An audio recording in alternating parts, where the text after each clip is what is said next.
தமிழக தேர்தல் களத்திலே அனல் பறக்க தொடங்கி இருக்கிறது. நேற்றைய தினம் திமுகவின் செய்திகளாக சென்றது, இன்றைய தினம் அதிமுகவின் செய்திகளாக செல்கிறது. ஆனால் விஜய் பின்தங்க மாட்டார், பின்தொடர்வாரா என்றால் நிச்சயமாக விஜய் வரும் 28ஆம் தேதி முதல் களமிறங்குகிறார்.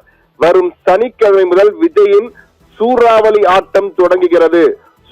விஜய் சூறாவளி ஆட்டத்தை தொடங்கி இருக்கிறார். சர்க்கார் அமைப்பதற்காக விஜய் களமிறங்கி இருக்கிறார். அதாவது அதற்காக தன்னுடைய படை பரிவாரங்கள் அனைத்தும் தயார் செய்து விட்டார் விஜய்.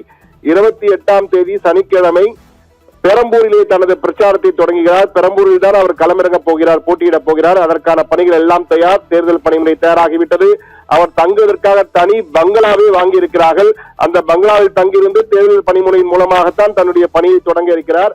அதற்காக பனையூரிலிருந்து பெரம்பூருக்கு விரைவிலே மாற்றமும் ஆக போகிறார் விஜய் என்ற தகவலும் இருக்கிறது. அதற்கு போன்று விஜய்க்காக தனியாக பிரச்சார வாகனம், ஒரு கேரவன், சிறப்பு கேரவன் தயார் செய்யப்பட்டிருக்கிறது. அது மட்டுமல்ல, ஒரு சிறப்பு விமானமும் தொடர்ந்து புக் செய்யப்பட்டிருக்கிறது. எனவே பறந்து பறந்து விஜய் பல்வேறு இடங்களுக்கு தொடர்ந்து பிரச்சாரம் செய்ய இருக்கிறார். 28ஆம் தேதி பிரச்சாரத்தை தொடங்கும் விஜய் அடுத்த 25 தினங்களுக்கு ஓய்வறியாத ஒரு பிரச்சாரத்தை மேற்கொள்ள இருக்கிறார் என்ற தகவல் நமக்கு கிடைத்திருக்கிறது. அதே போன்று வேட்பு மனுக்களை தாக்கல் செய்ய 4 நாட்கள் தான் இந்த அவகாசம் கொடுக்கப்பட்டிருக்கிறது. எனவே இந்த 4 நாட்களுக்குள் அதற்கேற்ப வேட்பாளர் பட்டியலும் போது விஜய் தயாராக்கிவிட்டார். வரும் சனிக்கிழமையே வேட்பாளர் பட்டியலும் அறிவிக்கப் போகிறார் விஜய் என்பதுதான் கூடுதல் தகவல். முதற்கட்ட வேட்பாளர், 2ஆம் கட்ட வேட்பாளர் எல்லாம் கிடையாது. மொத்தமாக 234 தொகுதிகளுக்கும் வேட்பாளர் பட்டியலை அறிவிக்கப் போகிறார் விஜய். அது மட்டுமல்ல, ஏற்கனவே மகளிர் தினத்தன்று மகளிருக்காக சிக்ஸர், சூப்பர் சிக்ஸர் ஒரு அடித்தார். ஒரு மகளிர் சிக்ஸர் என்ற வகையிலே 6 அறிவிப்புகளை கொடுத்திருந்தார். 2500 ரூபாய் உதவித்தொகை வழங்குவது, மகளிர் உரிமை தொகை வழங்குவது, அதே போன்று பெண்களுக்காக பல திட்டங்களை, தாய்மாமன் சீர் என்று அறிவித்தார். பல அதிரடி திட்டங்களை அறிவித்த விஜய் மேலும் பல ஒவ்வொரு கூட்டத்தின் போதும் அதிரடி அறிவிப்புகளை வெளியிட இருக்கிறாராம்.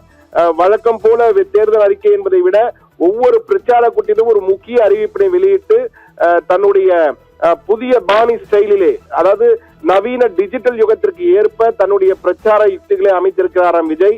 அது மட்டுமல்ல, அவருடைய முக்கிய சகாக்கள், முக்கிய நிர்வாகிகளாக இருக்கும் ஆதவ் அர்ஜுனா, ராஜ்மோகன், புசி ஆனந்த் போன்ற பலரும் சென்னையிலே பல தொகுதிகளில் போட்டியிடுவதால் சென்னையில் முதற்கட்டமாக தலைநகர் சென்னையிலே 2 தினங்கள் பிரச்சாரம் செய்ய இருக்கிறார். அதன் பின் வேட்பு மனு தாக்கல் தொடங்கியவுடன் வேட்பு மனுவை தாக்கல் செய்ய இருக்கிறார்.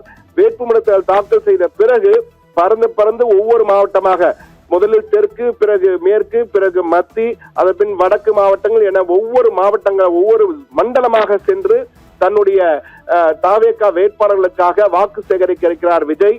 அது மட்டுமல்ல, வாக்கு சேகரிப்பு மட்டுமல்ல, வாக்குறுதிகளையும் மிக சிறப்பான கவர்ச்சிகரமான ஜனரஞ்சக வாக்குறுதிகளை அளிக்கப் போவதற்கு திட்டமிட்டிருக்கிறாராம்.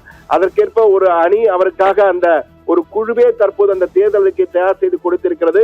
எனவே வரும் 28ஆம் தேதி முதல் புதிய ஒரு பாணியிலே களமிறங்க இருக்கிறார் விஜய்.